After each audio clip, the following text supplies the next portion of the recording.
310 করে বিক্রি হচ্ছে। ওইটা কি ভাই? সামুদ্রিক চাপা। এটা সামুদ্রিক চাপা। সামুদ্রিক চাপা কত করে? সামুদ্রিক চাপা এটা যদি ভালো কাস্টমার পাওয়া যায় তাহলে 300 টাকা দাম হয়, আর না হয় 280, 250, 60 কেজি।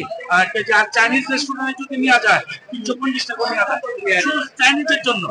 চাইনিজের জন্য সামুদ্রিক চাপা মাছ দেখুন দর্শক, সামুদ্রিক চাপা অনেক সুস্বাদু মাছ এটা। হ্যাঁ, থ্যাংক ইউ ভাইয়া। ওয়ালাইকুম আসসালাম। আমরা আরেকটু সামনে যাব, দর্শক শুনলেন মাছ আসলে কিভাবে কেনা বেচা হয় দামটা দেখি। এটাকে আমরা একটু শিং মাছ দেখি।